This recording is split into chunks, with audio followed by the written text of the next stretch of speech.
네, 안녕하세요. 단단한 재무에게 최정인 회계사입니다. 네.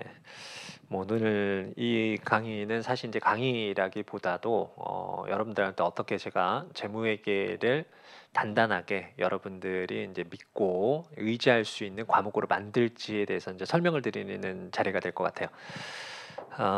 일단 뭐 제가 그 캐치프라이즈를 그 단단한 재무회계라고 말씀드렸는데, 제가 그렇게 겉으로 보기에는 단단해 보이는 사람은 아니지 않습니까? 여러분들 화면으로 보시기에도 맞아요. 전 어릴 적부터 좀 되게 허약했는데, 대신 제가 진행을 하는 재무회계는 아주 단단할 겁니다. 제가 강의를 시작한 지가 아마 재무회계를 시작한 지 거의 한 10년 정도 이렇게 되는 것 같아요. 그래서 지금까지 뭐 제 수업을 듣고 합격을 해나갔던 여러 그 제자들이 있거든요. 그러니까 아직까지도 고맙게도 저를 잊지 않고 저 계속 이렇게 그 만남을 유지를 하고 있어요. 찾아와주고 소통하고 그런 관계를 진행하는데, 물론 뭐 선생님을 만났으니까 그렇게 얘기를 하는 거일 수도 있겠지만, 이제 공통적으로 이제 제 강의에 대해서 이제 가끔씩 얘기를 하는데, 도움을 많이 받았다, 고맙습니다, 이런 얘기를 할 때 얘기를 해주는 게, 자기는 공부를 할 때 재무회계에는 걱정이 되지 않았다, 든든했다라는 얘기. 강사 입장에서는 되게 기분이 좋은 그런 응답을 들었단 말이에요. 그 이유가 뭐 물론 이제 그 다른 쪽에 이제 여러 유형의 이제 문제를 만나게 되겠지만, 제가 처음에 학생들한테 제공을 했던, 제시를 했던, 그리고 제안을 하고 학생들한테 가르쳐 줬던 그 기본적인 틀 자체를 틀 필요가 전혀 없다는 겁니다. 그래서 어떤 선생님들의 경우에는 이런 테마에 대해서는 똑같은 주제임에도 불구하고 문제가 이렇게 제시될 때는 풀이 방법 A, 이렇게 제시될 때는 풀이 방법 B, 그래서 풀이 방법이 여러 가지로 이렇게 흩어져 있을 경우에는 사실 이제 학습량이 2배, 3배가 될 수밖에 없잖아요. 근데 저한테 수업을 들은 학생들의 경우에는 사실 이제 그런 어려움은 전혀 없었다는 거죠. 기초가 단단하니까 어떻게 얘를 응용해 나갈지에 대해서만 자기가 고민을 해보면 되는 그런 그 느낌을 받아서 재무회계가 크게 걱정이 되지 않았다라는 얘기 많이 들었어요. 그래서 이 부분을 여러분들한테 저는 한번 어필을 한번 해볼까 합니다. 그러니까 대부분 처음 이제 이 강좌를 수강하시는 분들은 이제 공부를 처음 시작하시는 분들이 대부분이실 거다. 그리고 이제 포커스도 거기에 맞춰서 지금 말씀을 드리고 있는데, 당연히 이제 몇 가지 과목에 대해서 이제 어려운 과목들이 있다는 거 여러분들도 다들 익히 알고 계시잖아요. 근데 그 중에 어떤 과목이 부담이 없어지고, 그리고 자신감이 생기는 과목이 이 과목이다라는 게 이제 자기가 느끼게 된다면, 이것보다 좋을 건 없잖아요. 우리가 여러 개의 과목들 중에서 그 중에 한 가지 과목이 든든한 과목이다 이렇게 생각을 한다면, 공부를 하실 때 되게 편해질 수밖에 없을 것 같아요. 게다가 우리가 공부를 해야 되는 이 재무회계라는 것이 있단 말이에요. 그 재무회계는 실질적으로 아주 주요 과목 중에 한 가지다라는 거 여러분들 아시겠지 않습니까? 뭐 회계사가 됐든 세무사가 됐든 뭐 양대 산맥이 있잖아요, 그렇죠? 여러분들 수험 공부를 해야 될 사항 중에서 뭐 하나는 회계학이고 하나는 뭐 세법이고, 이 두 가지가 될 거예요. 그 중에서 재무회계의 중요성은 사실 이제 다른 과목보다 더 클 수밖에 없어요. 그 내용을 여러분들한테 잠깐 풀어드린다면 뭐 이렇게 얘기를 한번 해볼 수가 있을 것 같아요. 일단은 자, 재무회계라는 것이 있잖아요. 재무회계는 일단 모든 여러분들 공부의 시작점이다라는 거 여러분들 당연히 알고 계시게 될 겁니다. 일단은 가장 먼저 이 공부를 시작했을 때, 회계사가 됐든 세무사가 됐든 이 공부를 시작할 때 가장 먼저 여러분들 다뤄두셔야 될 사항이 회계 원리예요. 회계 원리를 모르는 상태에서 다른 과목을 진행한다는 것은 사실 어불성설입니다. 논리가 이렇게 흘러간단 말이에요. 일단 뭐 회계 원리는 말 그대로 이제 회계와 관련된 처리 방법이 기본적으로 어떻게 될 것인지를 인지하고 있어야 되는 거고, 그 내용을 바탕으로 해서 이제 우리가 기업회계 기준서라는 걸 공부를 하게 되죠. 그럼 그 기업회계 기준서에 나와 있는 내용을 여러분들 시험 문제에서 묻는단 말이에요. 그 과정을 구체적으로 다루는 과정이 우리가 재무회계라고 하는 부분입니다. 재무회계는 다시 이제 중급회계 부분하고 고급회계 부분, 이 두 부분으로 나눠질 수가 있겠죠. 그리고 재무회계뿐만 아니고 이제 다른 영역이 이제 관리회계라는 부분도 있는데, 관리회계 또는 원가회계 이 부분을 포함해서 우리가 원가관리회계라고 얘기를 하죠. 그럼 원가관리회계도 기본적으로 회계가 어떻게 움직이지 않은 상태에서 원가를 어떻게 관리할 것이냐, 이 역량을 바탕으로 해서 기업 관리에 어떻게 적용을 할 것이냐, 이 부분을 다루고 있는 영역이란 말이에요. 그럼 원가관리회계가 진행될 수가 있고, 네 번째는 이제 세법이라는 거예요. 그 세법은 여러 가지 종류의 법 종류가 있겠지만 가장 큰 비중을 차지하고 있는 게 뭐니 하더라도 법인세법하고 소득세법이란 말이죠. 근데 이 법인세법하고 소득세법의 경우에는 기업회계에서 나오는 회계 처리와 세법 규정의 시각 차이를 조정하는 과정이 대부분이에요. 그럼 일단은 여러분들이 기업 회계가 어떻게 움직이는지를 아셔야 되는데 이 기업 회계를 다루고 있는 부분이 이제 재무회계 영역이 되는 거죠.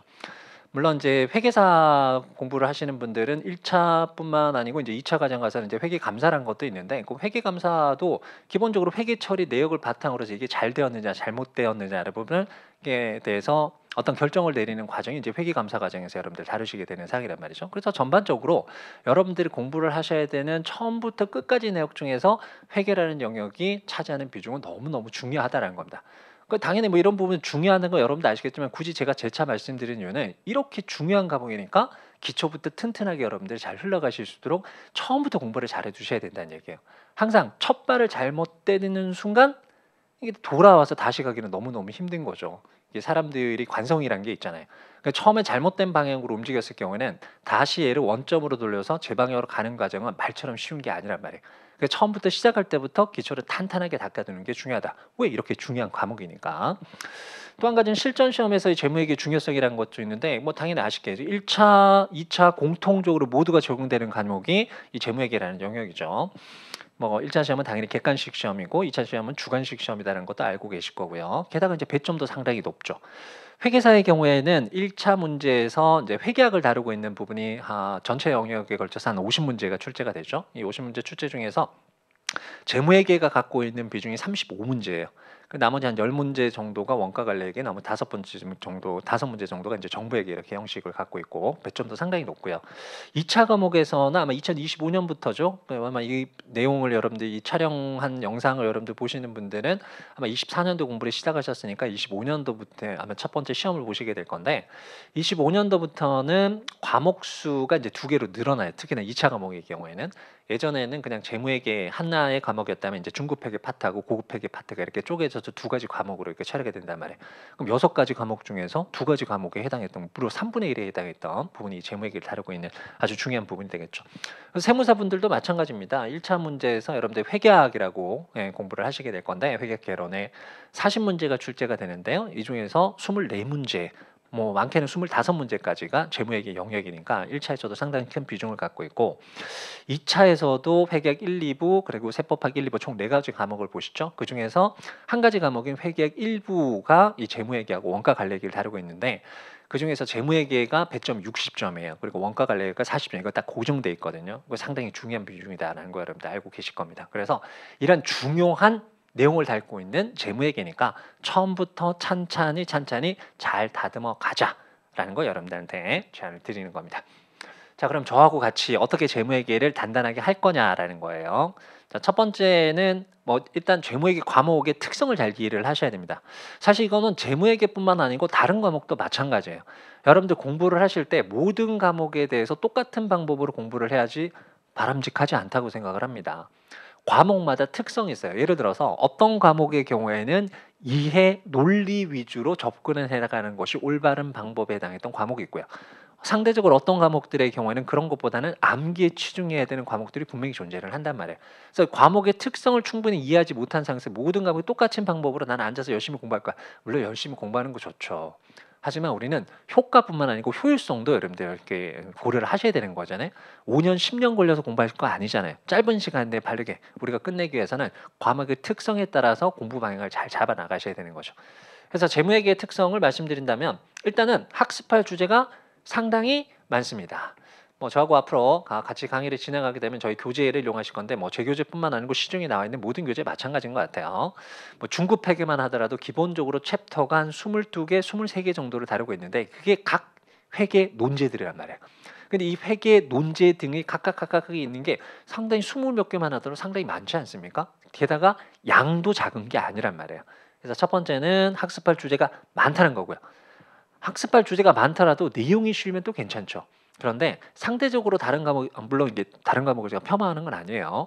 상대적으로 본다면 학습할 내용이 많을 뿐만 아니고 난이도도 높다라는 거예요.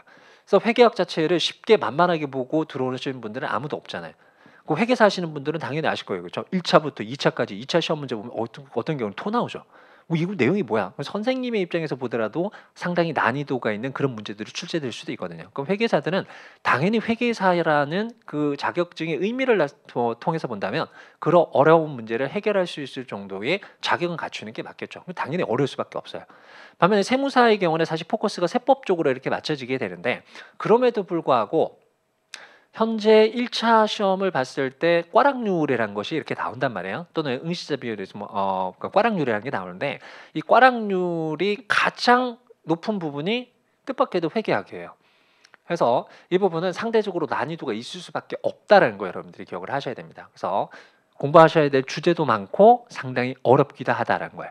자, 이 부분이 여러분들이 어떻게 생각한다면 회계학의 특징 중에서 좀 겁내할 만한 그런 특성이라면 다행스럽게 이걸 해결해 나갈 수 있는 특성이 아래에 있는 두 가지예요. 이 아래에 있는 두 가지가 첫 번째는 상당히 주제별로 연계성이 상당히 높다는 거예요.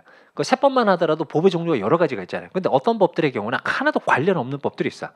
그러면 각각의 법률에 따라서 여러분들이 공부를 하실 때 방향을 다 다르게 잡아야 되는데 다행스럽게 회계학은 상호 연관관계가 매우 높아요. 그래서 처음에 어떤 주제를 잘 해결해 나갈 수 있도록 기초를 단단히 해준다면 거기서 이해를 됐던 내용을 다음 주제 비록 다른 주제다라고 할지라도 논리 과정이 일치를 하기 때문에 그 논리 과정 그대로 가져다 쓸 수 있는 과목이 재무회계예요. 그 특성을 여러분들 잘 보셔야 되는 거고 또 한 가지 특성은 우리가 지금 통상 이게 회계학이라고 얘기를 한단 말이에요.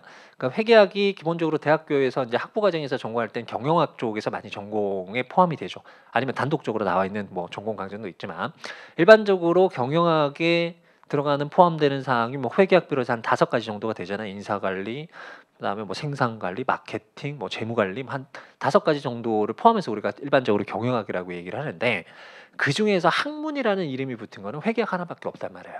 그만큼 이게 학문이라는 이름을 붙인다는 얘기는 뭐가 있다? 논리 과정이 있다는 얘기예요. 왜 그렇게 되었느냐? 무대가리로 그냥 이렇게 되어야 돼 이런 얘기가 아니고 이유가 있고 그 이유에 따라서 결과가 이렇게 나온다라는 이 논리 과정이 존재하는 것이 회계학이라는 부분이라. 그럼 이런 특성을 갖고 있으니까 주제도 많고요, 난이도도 높지만 주제별 연계성이 높고 회계학이라는 어떤 논리성이 연관된다라고 했으니까 이걸 어떻게 여러분들 접근해 나가시는 답이 보인단 말이에요. 그렇죠? 어떻게 올라가셔? 무조건 암기하자? 절대 지양을 해주셔야 되겠죠. 암기는 저는 세법에 맡길 겁니다. 세법에서 암기하실 사항 너무너무 많아요. 됐나요, 여러분들? 그런데 회계학마저 여러분들 암기로 해결하시려고 들면은 사실 이게 어떻게 운이 아주 좋을 경우에는 어떻게 1차는 통과할 수 있어요. 근데 2차 가서는 목이 탁 막힐 겁니다. 그때는 이미 시간이 많이 흘러 있단 말이에요. 그런 그 실수를 해나가는 것은 우리가 방지를 해주셔야 되겠죠. 무슨 말씀인지 아시겠죠? 그래서 저하고 여러분들이 진행을 할 때는 이런 식으로 진행할 겁니다. 일단은 궁극적으로 시험 문제에서 출제가 되는 것은 뻔해요. 우리가 공부해야 될 게 이제 기업회계 기준인데 이 기업회계 기준 중에서 구체적으로 시험 문제 출제, 회계사, 세무사와 관련된 사 한국채택 국제회계 기준이라는 걸 공부를 하시게 될 거야. 그럼 한국채택 국제회계 기준 내용을 여러분들 얼마만큼 잘 이해를 하고 있느냐? 이걸 숫자화 시켜서 문제화 시켜서 여러분들 제시를 하고 해결하십시오라는 것이 문제란 말이에요. 물론 1차 문제는 여러 가지 답안 중에서 한 가지를 고르라. 2차 문제에서는 전체 자료를 통해서 네가 답안을 한번 써봐라. 이 차이만 있는 거지. 기본적으로 1차든 2차든 한국채택 국제회계 기준을 여러분들 얼마만큼 잘 이해를 하고 계시냐. 이걸 물어보는 것이 실전 시험이란 말이죠. 그런데 좀 전 말씀드렸다시피 우리가 공부해야 되는 회계학이라는 것은 상당히 논리성이 있단 말이에요. 연계 과정이 높단 말이에요. 무슨 말씀인지 알겠죠? 그러니까 논리성이 있다는 얘기는 그 이유가 있다는 얘기하고 같아지는 거거든요.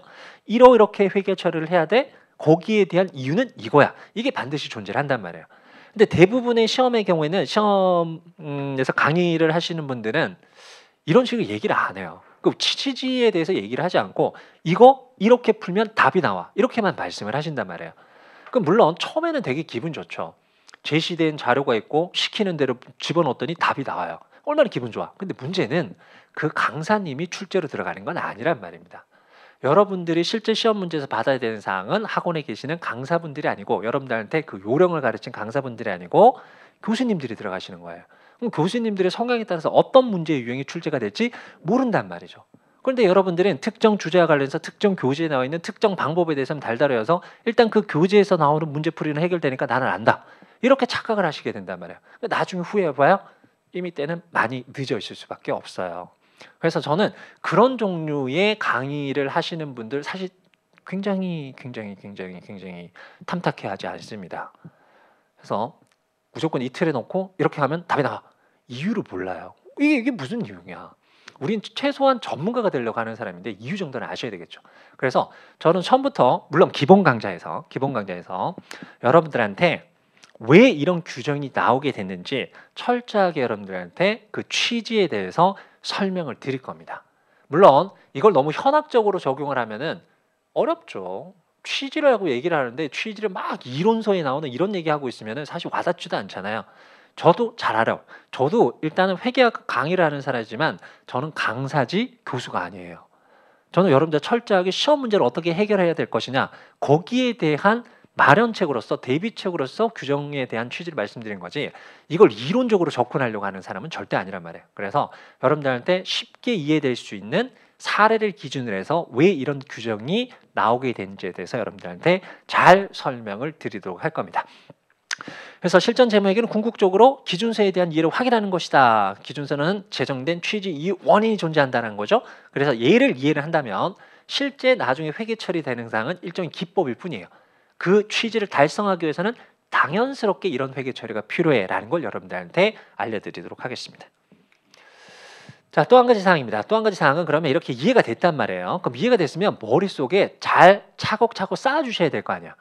막 중구난방으로 들어가 있으면 사실 나중에 꺼내보려고 해도 꺼낼 수가 없잖아요. 이건 사실 실생활을 하시면서도 비슷한 거 느끼지 않습니까? 저는 우리 지금 딸내미들 보면 잘 느끼는데 저는 성향이 회계사 성향이 딱 맞아요.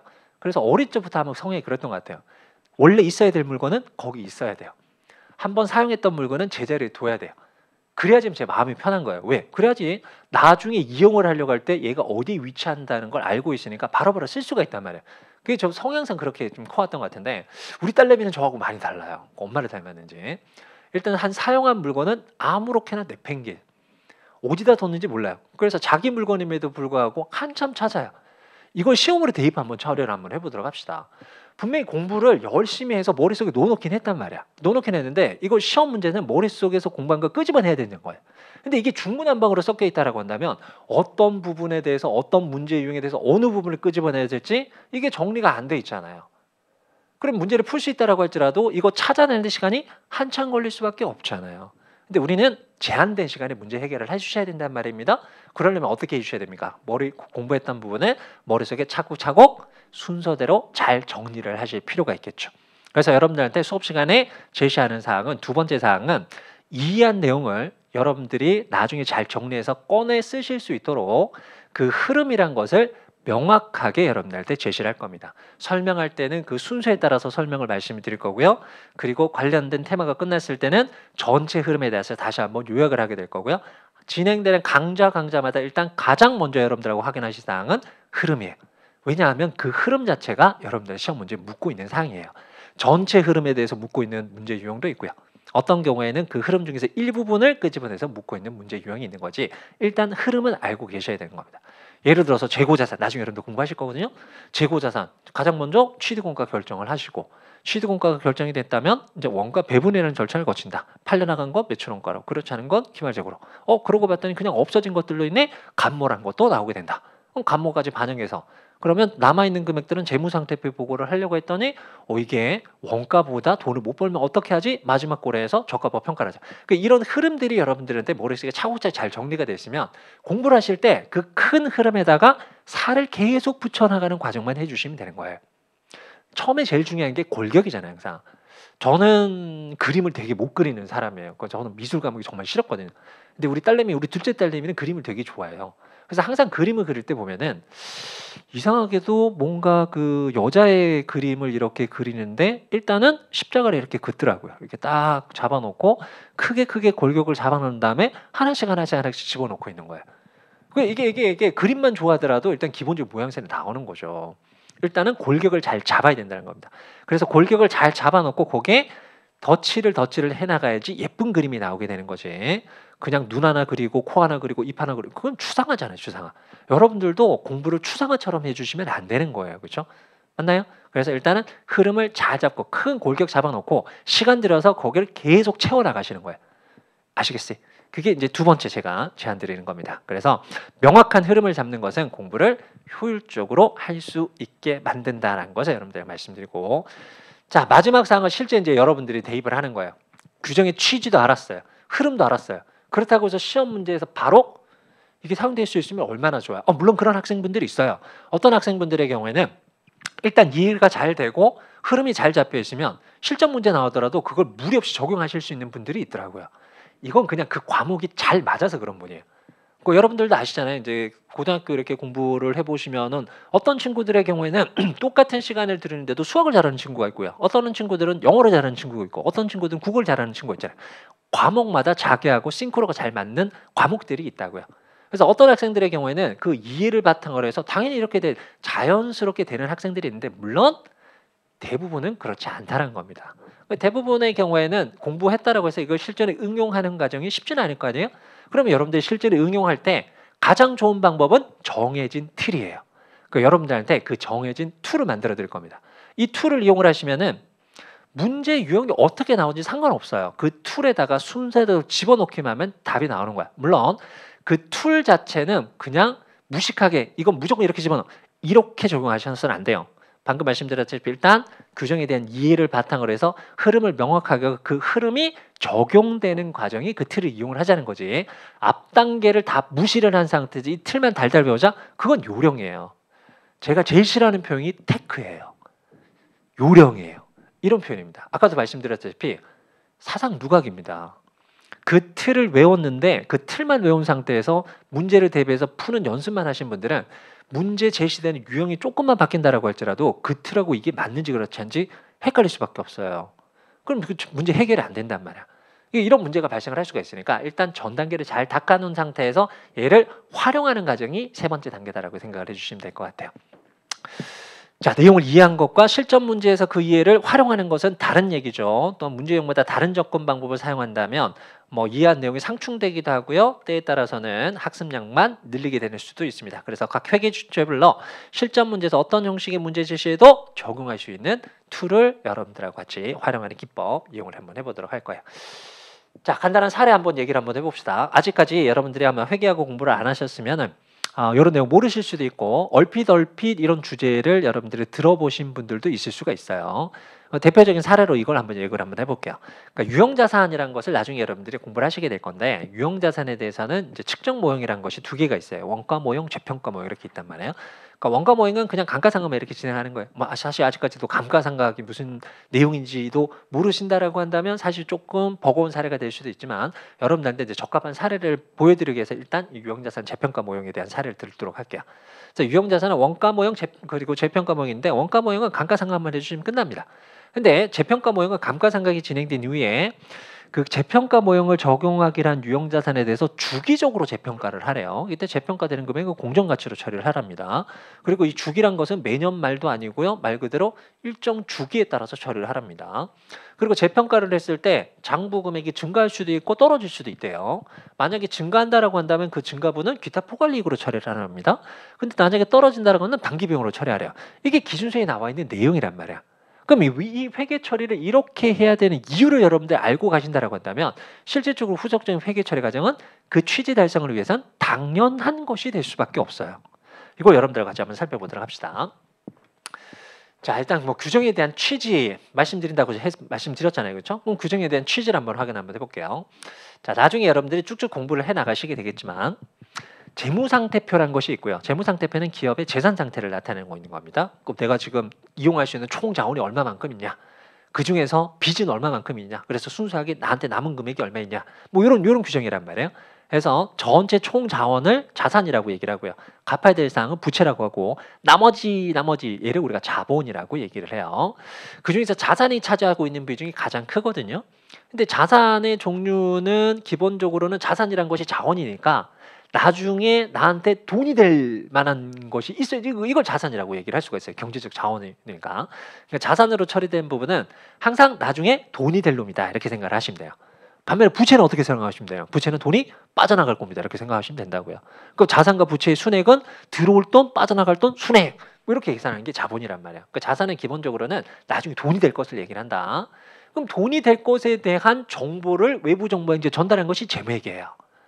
관리회계하고 재무회계 차이점은 이거란 말이에요. 관리회계는 그냥 기업을 경영하는 경영자가 효율적으로 경영 관리를 하기 위해서 어떤 재무 정보가 필요할 것이냐, 이 영역을 다루고 있는 게 관리회계인데, 재무회계는 그렇지 않죠. 경영자가 아니고 외부에 있는 주주나 투자자 등등이에요. 그럼 이 회사에 투자를 해야 될 것이냐 말아야 될 것이냐 등등 의사결정을 내리기 위해서는 정보가 필요하죠. 이걸 다루고 있는 게 재무회계인데, 그중에서 자산이란 것은 이 기업으로 돈이 들어올 것으로 예상되는 이런 자원을 얘기를 한단 말이에요.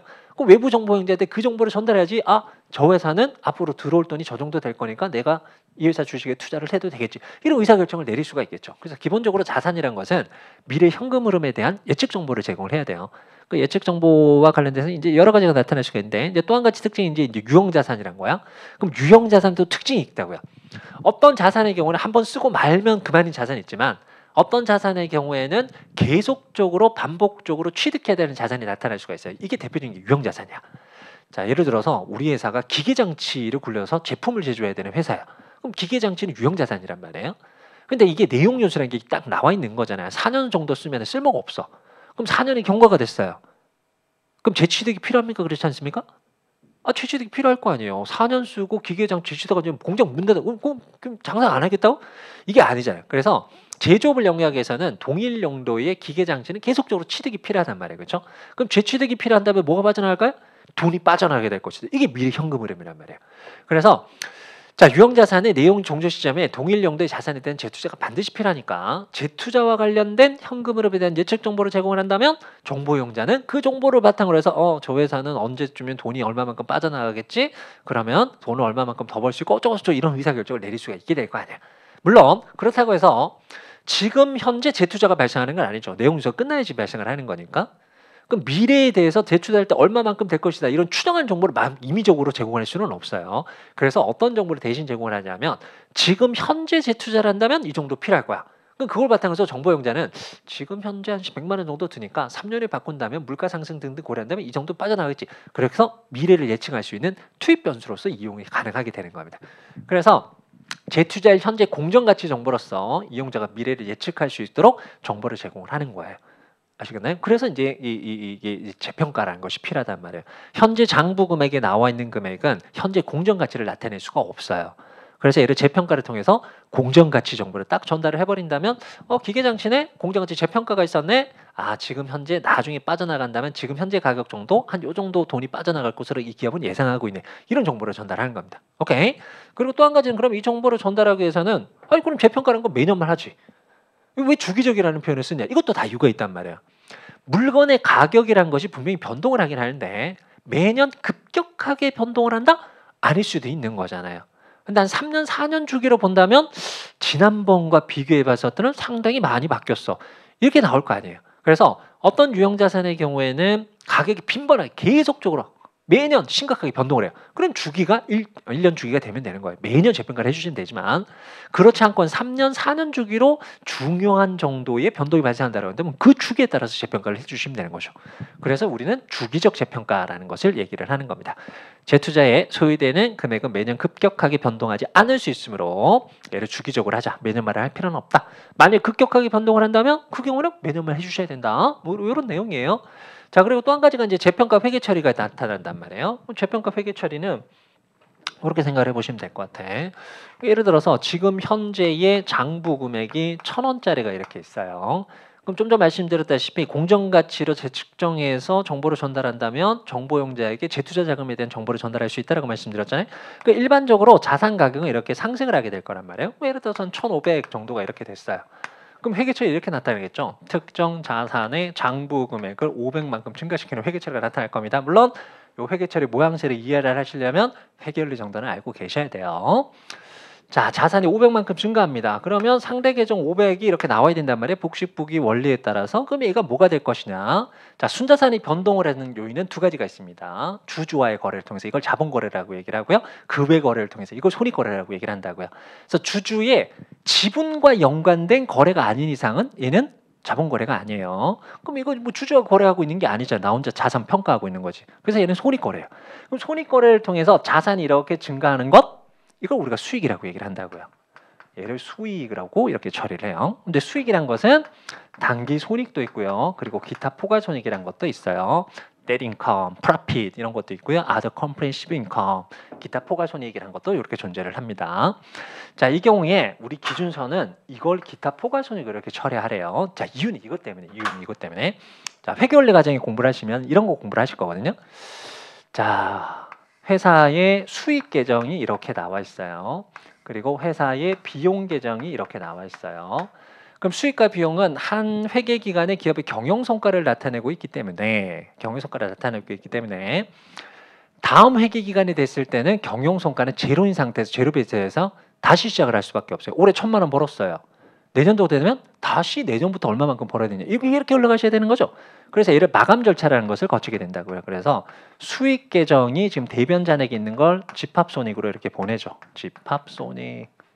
아마 회계원리 공부를 하셨던 분은 참 오랜만에 보시게 될 겁니다. 그리고 비용 계정도 집합손익으로 이렇게 보내요. 그래서 얘를 집합손익 이렇게 보낸단 말이에요. 그럼 이 회계 처리한 다음에 수익 계정 빵 그리고 비용 계정 빵 되고 대신 집합손익 계정이란 것이 모양새가 대충 요렇게 이렇게 나오게 된다고요. 그럼 집합손익으로 처리됐던 사항은 다시 어떻게 처리합니까? 얘를 어디에 보내냐면 이익잉여금이란 곳에 이렇게 보내요. 이익잉여금이란 곳에 이렇게 보낸단 말이에요. 이익잉여금. 말 그대로 이익잉여금 뭐예요? 기업이 벌어들인 이익이 쌓여있는 금액이 이익잉여금이 되는 겁니다. 그래서 이익잉여금 이만큼 있습니다. 그럼 이익잉여금 벌었으면 이거 뭐 해서 주셔야 되는 거예요? 주주 입장에서는 내가 돈 대줬더니 저놈이 장사 잘해서 이익을 많이 쌓아놨네. 그러면 배당을 해야죠. 그래서 이제 이익잉여금이 이렇게 줄어들면서 주주들한테 현금 등등으로 배당이 나가는 이런 회계 처리가 나올 수가 있단 말이에요. 아시겠어요? 그러면 주주들한테 뭔가 돈으로 넘겨주기 위해서는 실제 뭔가 실현된 게 있어야 될 거 아니에요. 실현된 거. 아시겠습니까, 여러분들? 만약에 단기 손익으로 이렇게 증가한 부분을 처리를 해버린다면 얘는 여기에 들어가는 거야. 그럼 이거 쭉 흘러서 결과적으로 어떻게 된다고요? 외부로 빠져나가게 된단 말이에요. 그럼 외부로 빠져나가 버린다면 이게 지금 우리가 이거 하는 이유가 뭐였다고요? 나중에 기계장치 등등을 재투자하기 위해서 이 회계 처리를 하는 거잖아. 그럼 재투자를 하려면 돈이 빠져나가면 돼요? 기업 내부에 묶어놔야 돼요? 묶어놔야 되잖아요. 그런데 이렇게 단기 수익으로 처리해버린다면 이렇게 빠져나가면 문제가 발생한다고. 그래서 이걸 못 빠져나가게 만들도록 하는 게 단기 손익이 아니고 그냥 기타 포괄손익을 처리합시다. 기타 포괄손익은 이익잉여 들어가지 않아요. 이런 취지만 알고 계신다면 그리고 회계와 관련된 기본적인 논리 과정만 아신다면 자연스럽게 이렇게 재평가를 통해서 장부입 증가했을 경우에는 얘는 기타 포괄손익으로 처리가 되어야 되는구나라는 것이 보인단 말이에요. 오케이. 자, 반면에 어떤 경우에는 흔하지는 않아요. 제가 여태까지 살면서 자산 금액이 가격이 올라가는 건 봤지만 떨어지는 건 본 적이 없거든요. 근데 시험 문제는 보이니까 아무튼 이렇게 떨어지는 경우도 있어요. 예를 들어서 이 공정 가치가 700만큼 이렇게 떨어진 거야. 자, 이때는 어떻게 처리할 것이냐? 그럼 자산의 장부 금액을 이번에는 300만큼 이렇게 줄여야 되죠. 그럼 300만큼은 역시 똑같은 얘기. 이건 주저의 거래가 아니니까 자본 거래가 아니에요. 그럼 자본 거래를 제한 순자산 감소를 우리는 비용이라고 얘기를 한다고요. 그럼 비용은 단기 손익도 있고 역시 또 기타 포괄손익도 있고 이렇게 처리가 된단 말이에요. 그럼 얘를 만약에 비용으로서 이렇게 처리를 했다. 단기 손익으로 처리했다. 어떻게 된다고요? 단기 손익으로 처리한다면 비용이 나타나고요. 비용이 나타난다면 이익잉여 금액은 실질적으로 줄겠죠. 수익은 이익잉여를 늘리는 거지만 비용은 이익잉여를 줄이는 거잖아요. 그렇죠? 그럼 이익은 줄어들었으니까 당연히 배당을 못하게 되겠죠. 배당을 못하게 되니까 기업 내부 자금을 묶어놓을 수가 있겠죠. 그래서 얘는 기타 포괄손익으로 처리할 이유가 없는 거예요. 그래서 실제 재평가가 발생을 했을 때 자산의 장부 금액이 증가되는 사항은 수익이긴 하되 단기 수익이 아닌 기타 포괄손익 처리해서 배당으로 밖을 못 빠져나가게 만들자. 만약에 재평가를 통해서 장부 금액이 감소한다면 단기 비용으로 처리하는 것이 이익잉여금을 줄어들게 만들 거니까 배당 못하게 밖으로 빠져나가는 효과가 자연스럽게 나타난다. 그래서 재평가를 통해서 자산의 금액이 늘었을 때는 기타 포괄손익, 줄었을 때는 단기 손익 이렇게 처리하는 거예요. 이름은 나중에 공부하시면 돼요. 이걸 재평가 잉여금, 예를 재평가 손실 등등으로 얘기를 하는 겁니다. 그래서 이 논리 과정을 알고 계시면은 이거 굳이 암기하실 사항이 아니에요. 물론 여러분들한테는 지금 소개 말씀드리니까 아주 간단한 사례를 통해서 여러분들 말씀드리겠지만 실제 재평가 모형이 되는 자산에 대해서는 후속적으로 여러분들이 공부를 하셔야 될 사항이 여러 가지가 있단 말이에요. 그 여러 가지 그 회계 처리에 시발점이 되는 논리가 이 논리예요. 이 논리만 알고 계시면은 후속적인 과정은 자연스럽게 여러분들 습득이 되실 수 있다는 거 말씀드리도록 하겠습니다. 자, 그 내용이 쭉 적혀 있죠. 재평가 장부임 증가하는 것은 유형자산 장부임이 증가하고 재평가 잉여금 감소가 됐을 때는 재평가 손실 유형자산 장부임 감소가 된다. 이유는 유형자산 장부의 변동은 수익과 비용이다. 이건 자본거래가 아니니까. 자, 이 중 당기손익은 이익률로 누적되고요. 기업의 배당 가능이익을 구성시키죠. 만약 재평가로 장부 금액 증가를 당기손익으로 인식한다면 이익률이 증가해서 재투자를 위한 금액이 기업에 유보되지 않고 배당 등으로 빠져나가게 될 거야. 그래서 배당 불가능한 재원으로 처리하는 것이 맞을 거야. 그래서 기타 부가손해를 처리하자. 자, 반대로 재평가로에는 장부 금액이 감소하게 된다면 당기 손실로 인식해서 이익임의 감소가 자연스럽게 이루어져서 기업 내부에 돈이 남을 거야. 이런 논리 때문에 재평가와 관련된 한국재택 국제회계 기준의 회계 처리가 그런 식으로 제시가 된단 말이에요. 이런 부분을 여러분한테 설명을 드릴 거라고요. 우리 지금 사례에서는 유형자산 쪽이지만 다른 것들도 마찬가지예요. 금융자산이 왜 이렇게 처리가 되냐, 최초부터 어떻게 회계 처리가 될 것이냐, 후속적으로 평가를 어떻게 해야 되니까, 분리는 또 어떻게 이루어질 것이냐, 연결이 발생했던 연결 논리는 왜 이렇게 흘러가야 될 것이냐, 여러분들한테 그 규정, 취지 상세하게 잘 설명을 드리도록 하겠습니다. 자, 그리고 다음 사항이네요. 다음 사항은 흐름이죠. 그래서 이 이해한 내용을 바탕으로 해서 여러분들 실제 문제를 접근을 하시기 위해서는 차곡차곡 정리를 잘 해주셔야 된다. 그 정리하는 것이 흐름이다라고 말씀드렸어요. 그 흐름은 다음과 같습니다. 예를 들어서 우리가 지금 유형자산의 기준으로 사례를 들고 있으니까 유형자산은 기본적으로 비금융자산 성격을 갖고 있단 말이에요. 나중에 저하고 공부를 하시게 될 건데 이런 형식이에요. 여러분들이 책을 보는 이유가 두 가지가 있다고요. 두 가지. 물론 요즘 거의 책을 안 보시겠지만 아무튼 책을 보는 이유 두 가지가 있는데 첫 번째는 뭡니까? 여러분들이 지금 당장 공부하시게 되면 책 봐야 되는 거잖아요. 이 책은 지금 현재가 재밌어요? 아니면 미래를 준비하는 겁니까? 미래 재밌으려고 지금은 힘들더라도 얘를 한번 일단은 책을 봐두는 거죠. 일단 노력을 기울여 두는 거죠. 원가를 투입하는 거죠. 그리고 거기에 대한 효익은 나중에 발생하게 될 거예요. 언제요? 합격했을 때. 반면에 어떤 책들의 경우는 지금 기쁨인 것들이 있잖아요. 어떤 것들이에요? 재밌는 소설책 이런 것들. 소설책 같은 것들은 지금 당장 보면서 히히호호 재밌고 말잖아요. 그래서 책이 똑같은 책이라도 미래를 준비하는 책이 있고 지금 현재를 즐기는 책이 있잖아요. 그럼 기업의 자산도 마찬가지라고요. 어떤 자산은 미래를 준비하는 자산이 있고 어떤 자산은 지금 현재를 즐기는 자산이 있는 거야. 여기서 말하는 미래를 준비한다? 결과적인 수익을 만들기 위해서요. 지금 현재를 즐긴다? 이미 수익이 나왔다는 얘기예요. 그래서 미래에 수익을 발생시키기 위해서 준비되는 자산이 비금융 자산이에요. 재고 자산이나 유형 자산, 무형 자산 이런 것들이에요. 반면에 이미 창출된 수익이야. 어떤 거 있어요? 물건 팔아서 돈 벌면 현금이 들었잖아. 이게 금융 자산이라고요. 때에 따라서는 지금 당장 현금을 하지만 나중에 받을 수 있는 이게 매출 채권이라고요. 이런 것들. 또는 현금으로 회수한 금액을 갖고 있으면 현금 부가가치가 없잖아. 그래서 잠깐이라도 부가가치 창출하기 위해서 주식에 투자를 하거나 채권에 투자를 하게 되죠. 이게 투자사채, 투자채권, 투자주식 이런 것들이에요. 이런 부분들이 이제 금융자산 성격으로 묶인단 말이에요. 아시겠어요? 그럼 비금융자산은 미래를 준비하는 거니까 어떻게 하셔야 된다고요? 일단은 자산으로 처리했다가 나중에 수익이 발생했을 때는 이만큼 수익액에서 이만큼 썼습니다. 이걸 이제 전달을 해야 되는 거죠. 아시겠어요? 그래서 이제 자산을 비용으로 바꾸는 과정. 이걸 우리가 원가 배분 과정이라고 얘기를 합니다. 그래서 유형자산은 비금융자산 항목의 대표적인 항목으로서 원가 배분이 필요한 항목이에요. 그래서 얼마만큼의 원가가 수익 창출을 공헌하면서 소멸했는지 이 부분을 전달하는데 이걸 유형자산 쪽에서는 감가상각이라고 얘기를 한다고요. 그래서 감가상각이라는 절차가 필요하겠구나. 자, 그리고 두 번째. 만일 특정 회계기간 말에 이제 재평가 시점이 도래한다면 우리가 지금 공부하고 있었던 게 재평가 모형을 기준으로 얘기를 하고 있는 거잖아요. 그렇죠? 뭘로? 공정가치 재평가 하셔야 된단 말이에요. 근데 문제는 이게 같은 시점이란 말이야. 감가상각도 12월 30일이고 재평가도 12월 30일이에요. 그럼 두 개 이상이 있는 경우 여러분들 앞으로 많이 보시게 될 겁니다. 실제 시험 공부를 시작하시면 아주 복잡한 것들의 경우에는 같은 시점에 회계 처리해야 될 게 4개, 5개가 있는 경우가 있어요. 근데 이걸 순서가 어떻게 되는지 답안이 완전히 달라질 수가 있다고. 그때 항상 여러분들 그 순서를 잘 기억을 하셔야 되는데 그 순서가 방금 취지 설명드렸었잖아요. 그렇죠? 유형자산은 사용하면서 기업의 효익을 막 만들어내요. 그럼 원가가 소멸하는 것도 그 효익에 따라서 계속적으로 소멸하고 있는 거야. 근데 이걸 매 시점마다 회계처리할 수가 없으니까 12월 30일 몰아서 하는 거야. 그럼 가장 먼저 뭐부터 해주셔야 되는 거야? 감가상각부터 먼저 회계처리를 해주셔야 되는 겁니다. 그래서 감가상각을 한다면 장부금액이 줄어. 이 줄어드는 게 장부금액하고 공정가치하고 비교하셔서 재평가 차익을 여러분들 계산하시는 거예요. 자, 특정 회계기간 말에 재평가 시점까지 도래한다면 어떤 것부터 먼저? 무조건 감가상각부터. 논리 그리고 재평가라는 절차 이렇게 거치게 될 겁니다.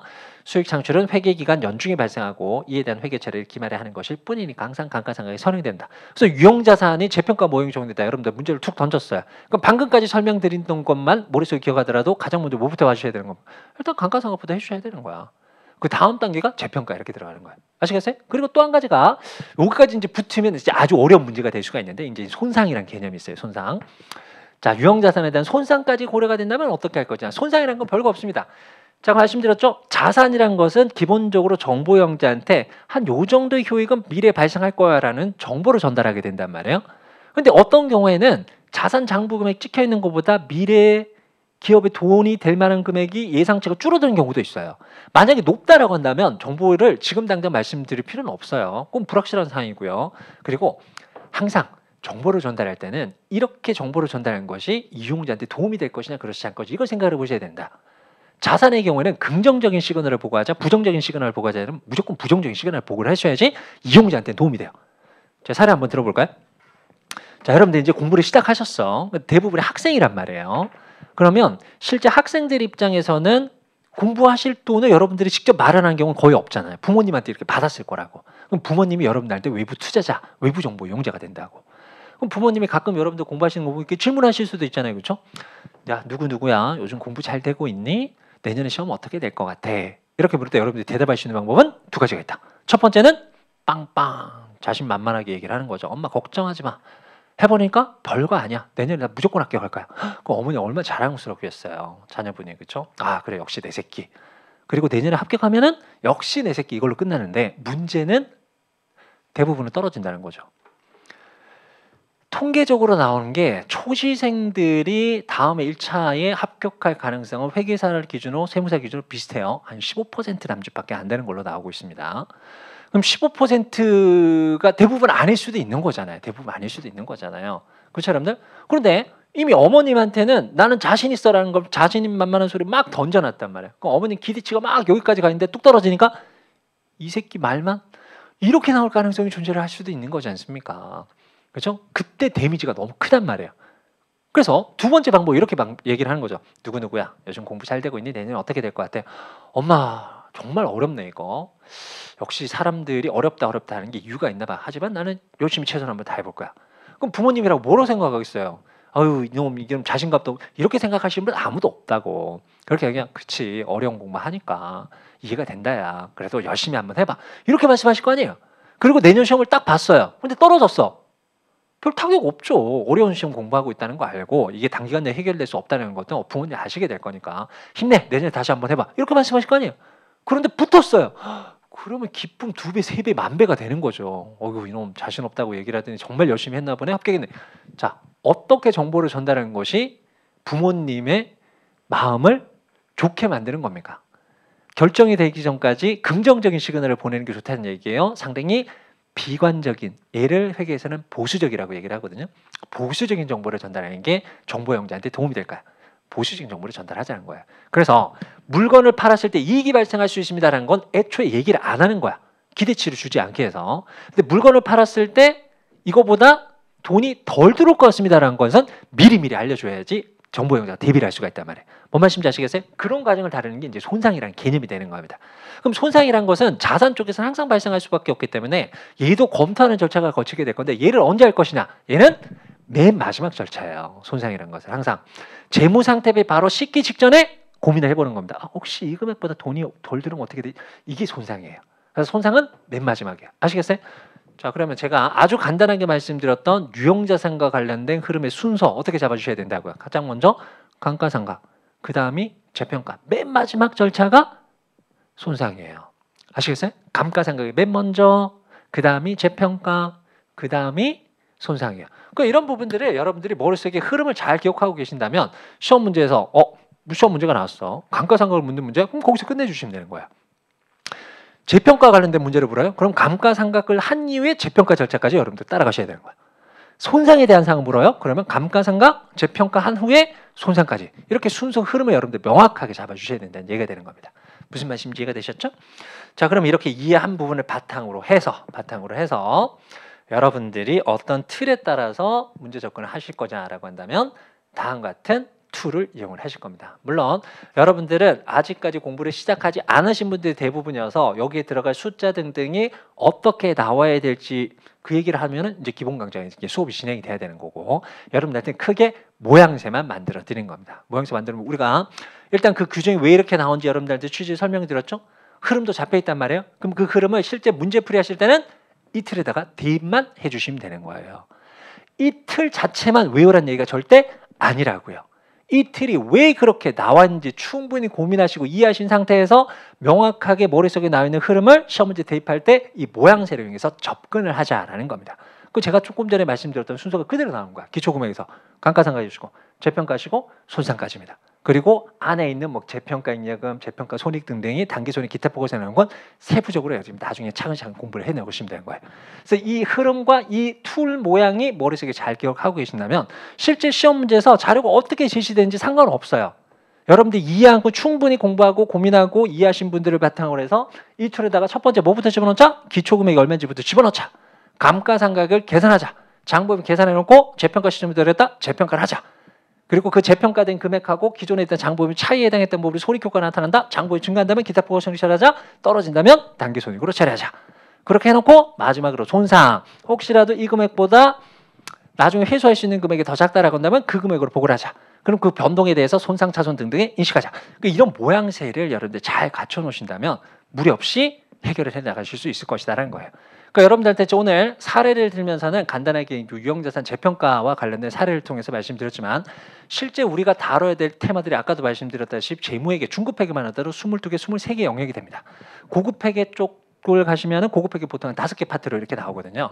그럼 최소 27개, 28개에 대한 주제를 여러분들 공부를 하셔야 되는데 그 각 주제 하나가 만만한 게 한 놈도 없단 말이에요.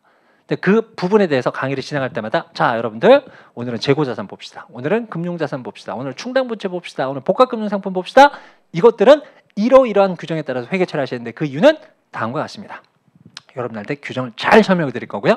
취지를 잘 설명을 드릴 겁니다. 그리고 어떤 흐름을 따라가셔야지 여러분들이 이 공부를 여러분들 하실 수 있다. 흐름을 명확하게 제시를 해드릴 거예요. 그리고 여러분들 실전 문제에서 풀이할 수 있는 툴은 각 유형별로 제시를 하도록 하겠습니다. 이 과정을 저하고 같이 진행을 하신다면 재무회계가 어려울 이유가 없다고요. 대부분 학생들이 공부를 하실 때 어려움을 겪는 사항은 상황별로 달라지기 때문이야. 내가 알고 있는 지식을 정확하게 이 문제에서 똑같이 대입했을 때 결과가 똑같이 나올 거냐 그랬지 자신감이 없단 말이에요.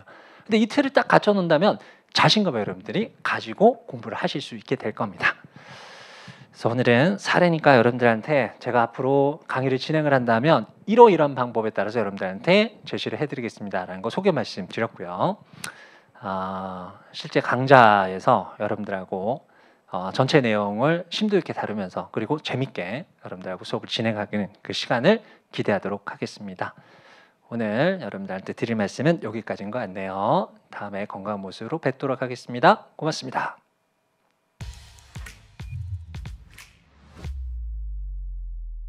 Edu